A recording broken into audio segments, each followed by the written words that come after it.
골로새서 2장 16절에서 3장 4절, 할아버지 조엘이 손녀 조이에게 들려주는 성경 이야기. 사랑하는 조이, 사람들이 먹고 마시는 문제나 명절, 그리고 안식일 같은 규칙으로 너를 비판하지 못하게 해라. 이런 것들은 다가올 것들의 까만 그림자일 뿐이고 진짜 몸은 바로 예수님이란다. 꾸며낸 가짜 겸손이나 천사 숭배를 고집하며 자기가 본 대단한 환상에 빠져 교만하게 구는 사람들에게 속지 마. 그들은 우리의 머리이신 예수님을 꽉 붙잡지 않고 엉뚱한 것을 붙잡은 사람들이야. 몸은 머리에서 영양분과 도움을 받아야 쑥쑥 건강하게 자랄 수 있단다. 조이야, 네가 예수님과 함께 죽어서 세상의 답답한 규칙에서 벗어났는데 왜 아직도 세상에 속한 사람처럼 살아가는 거니? 붙잡지도 말고 맛보지도 말고 만지지도 마. 이런 인간의 규칙에 얽매여 있니? 이런 규칙들은 자기 몸을 힘들게 해서 겉보기에는 아주 지혜롭고 거룩해 보이지만 마음속의 나쁜 욕심을 막아내는 데는 아무런 힘이 없단다. 그러니 조이야, 이제는 저 높고 아름다운 하늘에 있는 것들, 바로 위의 것을 찾으렴. 거기에는 예수님이 하나님 우편에 앉아 계신단다. 땅의 장난감이나 욕심 같은 일들을 생각하지 말고 위의 것을 생각해라. 너의 진짜 생명은 세상 사람들이 볼 수 없게 예수님과 함께 하나님 품속에 안전하게 꽁꽁 숨겨져 있어. 우리의 생명이신 예수님이 다시 오실 때 너도 세상에 그림자를 줬던 사람들은 결코 흉내낼 수 없는 가장 반짝반짝 빛나는 영광스러운 모습으로 예수님과 함께 나타날 거야. 네. 방금 읽어주신 이 아름다운 편지가 바로 오늘 우리가 깊이 탐구해 볼 소스입니다. 어린이 여러분, 그리고 함께 들으시는 부모님들, 할아버지 조엘이 손녀 조이에게 들려주는 이 성경 이야기, 정말 다정하면서도 깊이가 있죠? 맞아요. 그래서 마음이 되게 따뜻해지는 기분이었어요. 근데 사실 이 부드러운 편지 안에 고대 종교법이나 인간의 본성에 대한 엄청나게 무겁고 중요한 진리들이 숨어 있잖아요. 정확합니다. 언뜻 보면 그냥 다정한 편지 같지만요. 이 안에는 우리가 신앙생활을 하면서 흔히 빠지기 쉬운 함정들, 그리고 진짜 생명이 무엇인지 구별하는 방법이 아주 날카롭게 담겨 있어요. 네, 그래서 오늘 딥다이브의 목표는요, 이 단순한 이야기 속에 담긴 신학적인 의미들을 우리 일상, 특히 우리 어린이들의 눈높이에서 어떻게 적용할 수 있을지 파헤쳐보는 겁니다. 자, 제일 먼저 제 눈을 사로잡은 단어부터 하나씩 풀어볼까요? 할아버지가 까만 그림자라는 표현을 쓰셨잖아요. 네. 스키아라는 헬라어 단어를 번역한 아주 훌륭한 비유죠. 그림자. 네네. 막 옛날 사람들이 지키던 음식 규칙이나 명절, 안식일 같은 게 다 다가올 것들의 까만 그림자에 불과하다고 하셨는데, 이게 어떤 배경에서 나온 말인지 설명이 좀 필요할 것 같아요. 어린이 여러분도 그림자 밟기놀이 해봤지만 그림자에는 실체가 없잖아요. 그렇죠. 이 편지의 배경이 되는 고대 골로새 교회의 상황을 좀 알아야 하는데요. 그 당시 사람들은 주변에서 막 엄청난 압박을 받고 있었어요.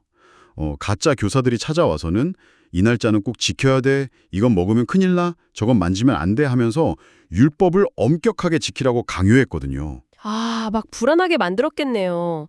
이것도 지켜야 하고 저것도 지켜야 하고. 맞아요. 불안하니까 사람들이 자꾸 그런 통제와 규칙에 매달리게 되는 거죠. 하지만 할아버지는 그게 다 그림자라고 말씀하셔요.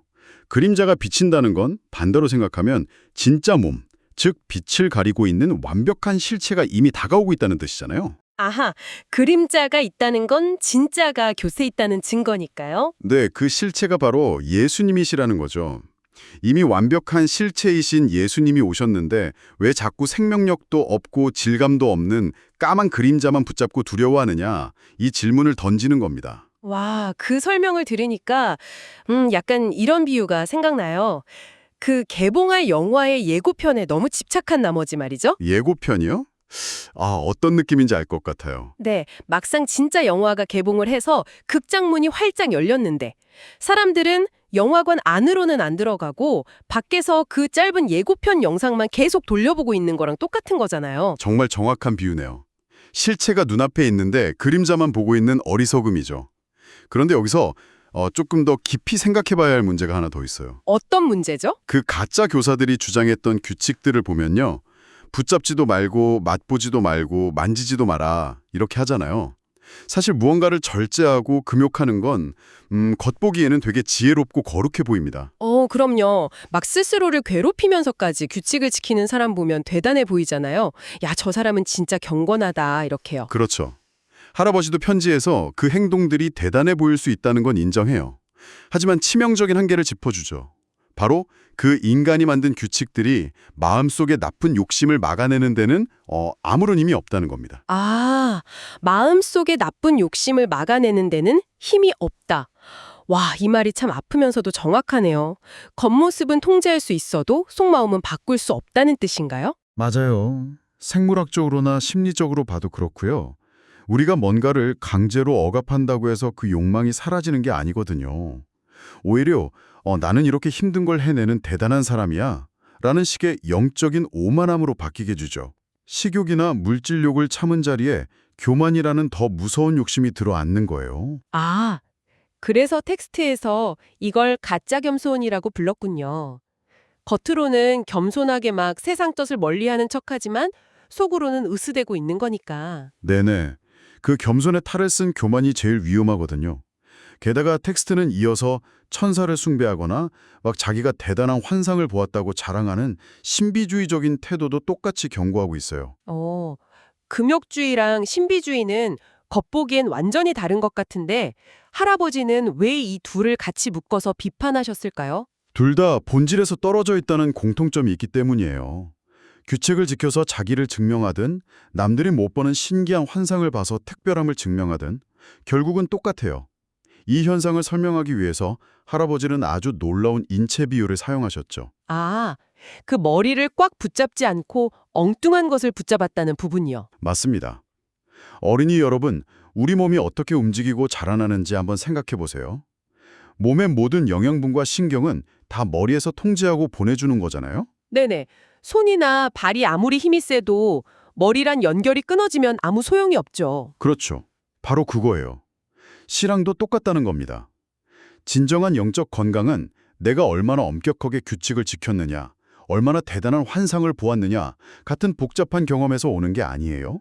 아주 단순하게 우리의 머리이신 예수님과 꽉 연결되어 있을 때 그 생명력이 우리 몸으로 쑥쑥 전달된다는 거죠. 와, 생명이 머리에서 온다는 거. 하나님은 정말 세심하신 분이군요. 우리 몸의 원리까지 사용해서 이렇게 중요한 진리를 쉽게 깨닫게 해주시다니요. 진짜 감탄이 나옵니다.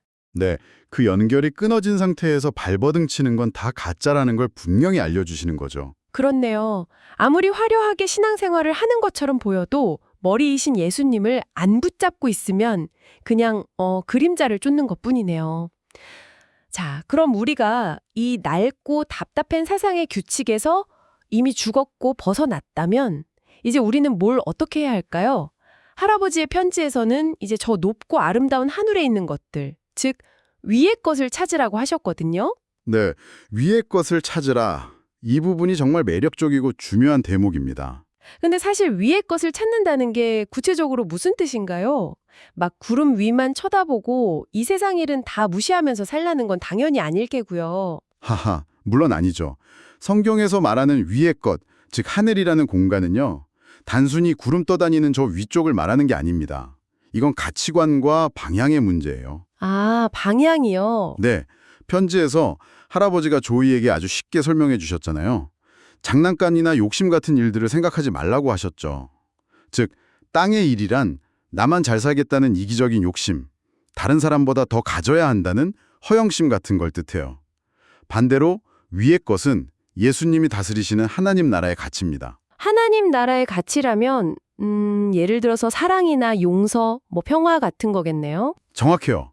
현실을 도피해서 하늘만 보는 게 아니라 오히려 내가 발 딛고 사는 이 현실 속에서 사랑과 용서라는 하늘의 가치를 실천하며 사는 것. 그게 바로 위의 것을 찾는 삶입니다. 아, 그러니까 억지로 나쁜 걸 참으려고 에너지를 쓰는 게 아니라요. 내 안에 계신 예수님, 머리에 계신 예수님을 꽉 붙잡고 거기서부터 흘러나오는 기쁨으로 다른 사람을 사랑하는 데 집중하라는 거군요. 네, 부정적인 규칙에 얽매이는 대신 하늘의 긍정적인 가치로 내 삶을 가득 채우는 거죠. 패러다임이 완전히 바뀌는 겁니다. 진짜 아름답네요. 그런데 저는 이 편지 후반부를 읽으면서 특정 표현 하나에 정말 마음이 꽂혔어요. 아, 어떤 표현인가요? 우리의 진짜 생명이 세상 사람들이 볼 수 없게 하나님 품속에 안전하게 꽁꽁 숨겨져 있다. 와, 꽁꽁 숨겨져 있다니. 이 말이 주는 어떤 심리적인 안정감이 어마어마한 것 같아요. 그렇죠. 그 부분이 주는 해방감은 정말 놀랍습니다. 여러분, 우리 일상을 한번 생각해 볼까요? 우리 어린이들도 학교에서 칭찬받으려고 노력하고 어른들도 사회에서 내가 얼마나 괜찮은 사람인지 끊임없이 증명하려고 애를 쓰잖아요. 맞아요. 소셜미디어에도 막 완벽한 모습만 보여줘야 할 것 같고 누가 나를 비판하면 어쩌나 늘 전전긍긍하죠. 고대 사람들도 똑같이 율법을 잘 지킨다는 걸 남들에게 보여줌으로써 자기를 증명하려 했던 거예요. 그런데 성경은 뭐라고 말하나요? 너의 진짜 가치, 너의 진짜 생명은 이 세상의 평가나 시선이 절대 건드릴 수 없는 곳, 바로 하나님 품속에 이미 완벽하게 숨겨져 있다고 선언합니다. 와, 진짜 든든해요. 세상 사람들의 시선이나 심지어 내 안에 있는 어떤 부족함조차도 내 진짜 가치를 훼손할 수 없는 거네요. 이미 안전하게 보관되어 있으니까. 더 이상 남들한테 억지로 직망해 보일 필요가 없어진 거잖아요. 맞아요. 다른 사람한테 가짜 겸손을 떨면서 인정받으려 할 필요도 없고요. 그저 안전함을 누리면 됩니다. 그리고 이 약속은 단지 숨겨져 있다는 데서 끝나지 않죠. 아, 편지 마지막 부분 말이죠.